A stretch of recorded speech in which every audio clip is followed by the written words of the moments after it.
विद्या ददाति विनयम विनयाद्याति पात्रताम पात्रत्वात् धनम आपनोति धनात् धर्मः ततः सुखम।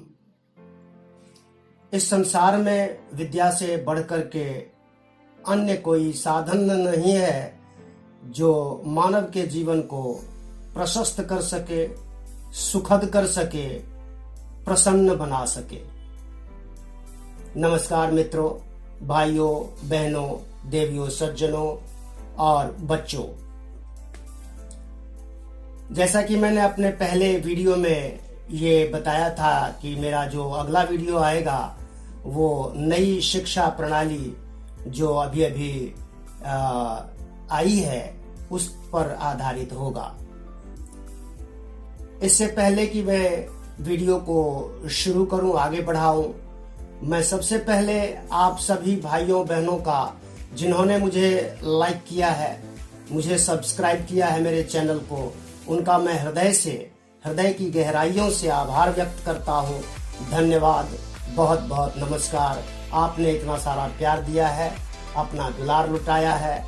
आशा करता हूं ये सिलसिला शुरू हुआ है, थमेगा नहीं, आगे ही बढ़ता जाएगा।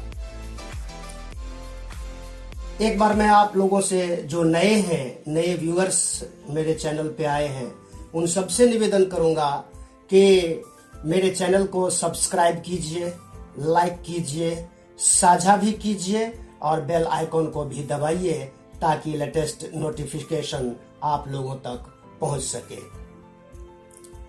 आप सभी लोग जानते हैं, कई लोगों ने वीडियो भी बना लिया है नई शिक्षा पॉलिसी पर। इस पॉलिसी के बारे में बहुत से लोगों ने बहुत सारी बातें बताई हैं। मुझे नहीं लगता कि मैं कुछ नई बात बता पाऊंगा। फिर भी इस शिक्षा पॉलिसी का एक लंबे अरसे से इसका इंतजार था। लगभग 34 या 35 वर्षों के बाद 1986 में राजीव गांधी की सरकार के समय में नई शिक्षा नीति आई थी और उसके बाद अभी मोदी जी के राज में नई शिक्षा पद्धति का आगाज किया गया है, जिसकी बहुत सारी खूबियां हैं, अनेक खूबियां हैं। मैं उन्हीं खूबियों में से चंद खूबियों के बारे में आप लोगों से अपने विचार साझा करूंगा। हम सब जानते हैं कि जो प्रारंभिक शिक्षा है हमारे देश में, बच्चों के ऊपर इतना भार दे दिया गया था कि बच्चे उसी भार के नीचे दबे चले जा रहे थे।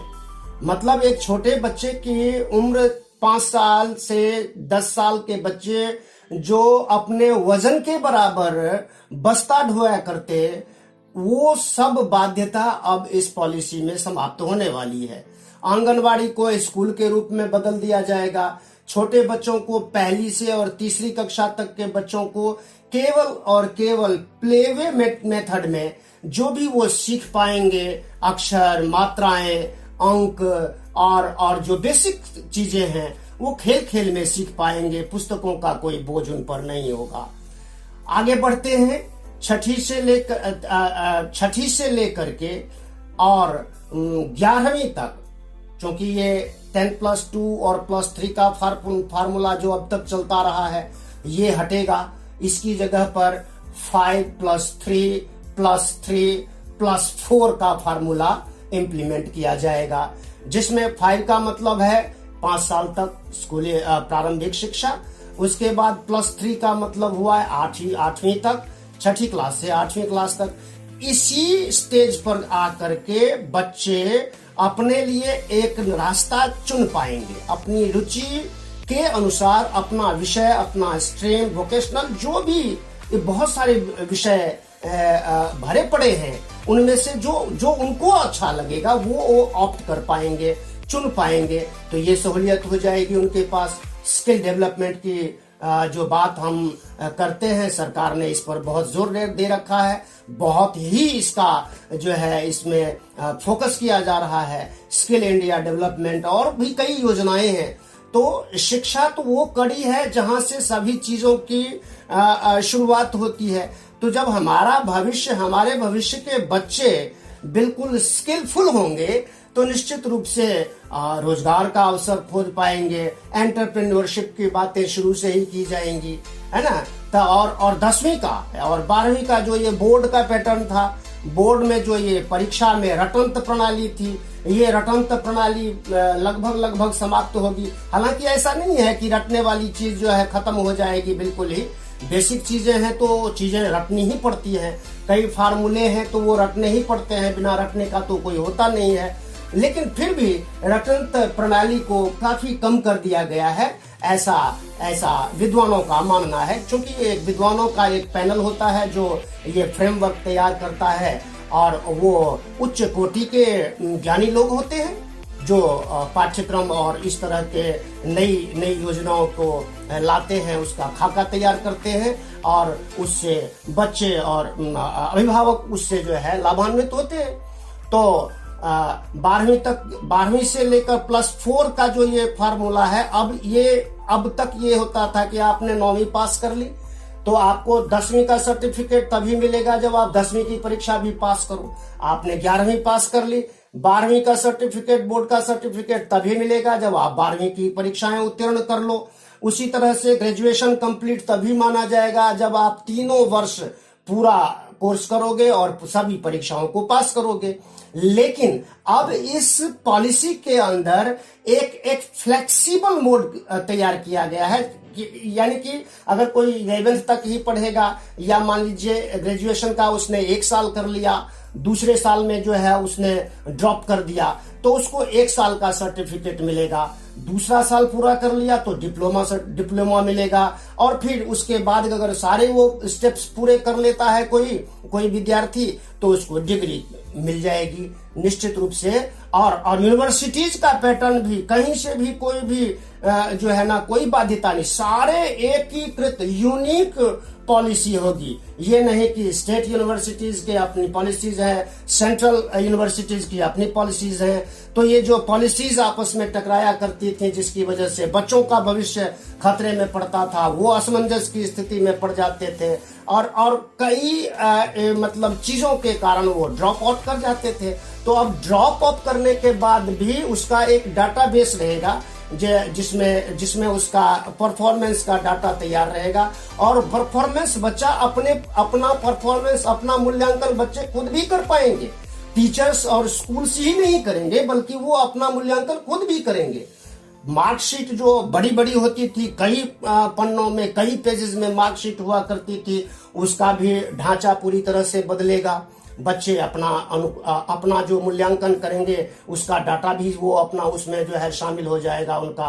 और ये जो एक बैंक टाइप का होगा जिसमें बच्चे का सारा रिकॉर्ड दर्ज होगा, और इस तरह से स्कूल से लेकर कॉलेज और यूनिवर्सिटी तक एक रूपता लाने का पूरा प्रयास किया गया है। और जीवन को, मानव जीवन को, विद्यार्थी के जीवन को, अभिभावकों के लिए भी ये एक प्रशस्त मार्ग होगा, प्रशस्त शिक्षा की प्रणाली होगी, जिससे सभी लाभ प्राप्त कर पाएंगे। हमारे बच्चे लाभ प्राप्त कर पाएंगे, पेरेंट्स लाभ प्राप्त कर पाएंगे।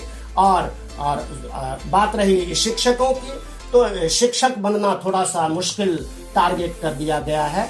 इसमें जो है आपको थोड़ी ज्यादा मेहनत करनी पड़ेगी जो आने वाले शिक्षक बनने के लिए।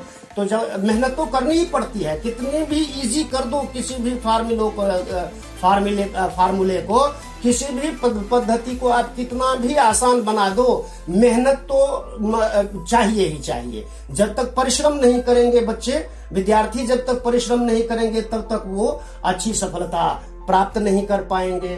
तो मैं आशा करता हूं कि इन सब बातों को आप लोग ध्यान में रख करके, मेरा ख्याल है कि ये 2023 तक जो है ये जो करोड़ों बच्चे हैं, हमारे भविष्य हैं, उनके लिए ये इम्प्लीमेंट कर दिया जाएगा पूरी तरह से। उसको स्कूलों में, महाविद्यालयों में, विद्यालयों में, यूनिवर्सिटीज में, सब जगह उसको इम्प्लीमेंट कर दिया जाएगा। और एक यूनिक पॉलिसी, एजुकेशन पॉलिसी। और हाँ, ये पहले HRD मिनिस्ट्री हुआ करती थी, मानव संसाधन विकास मंत्रालय। अब इस मंत्रालय का नाम भी बदल दिया गया है, शिक्षा मंत्रालय, MOE, मिनिस्ट्री ऑफ एजुकेशन। आशा करता हूं आप सबको ये जानकारियां पसंद आएंगी, जरूर पसंद आएंगी। आप सब लाइक करोगे, शेयर करोगे, साझा करोगे मित्रों से, सब्सक्राइब करोगे। नए व्यूअर्स सब्सक्राइब जरूर कीजिएगा, क्योंकि जब आप कमेंट और सब्सक्राइब करते हो, कमेंट में आप अपने सुझाव लिख सकते हो, आप किस टॉपिक पर वीडियो देखना पसंद करोगे। जैसा कि कई कमेंट्स मेरे पास सेक्शन में देखने को मिला है, एक टीचर का क्या काम है, और भी कई सुझाव आ रहे हैं। तो आप सबका सुझाव जो है मेरे लिए शिरोधार्य होगा, और मैं कोशिश करूंगा किसी भी समस्या पर, आप कोई भी समस्या, कोई भी बात आप चाहोगे कि मैं इस पर वीडियो बनाऊं, तो निश्चित रूप से मुझे खुशी होगी, मेरा उत्साह बढ़ेगा, और मैं और दुगने उत्साह के साथ जो है अपने आप को आपके सामने प्रस्तुत करने की कोशिश करूंगा। धन्यवाद, नमस्कार। Please like share subscribe and press bell icon. Thank you, नमस्कार, जय हिंद, जय भारत।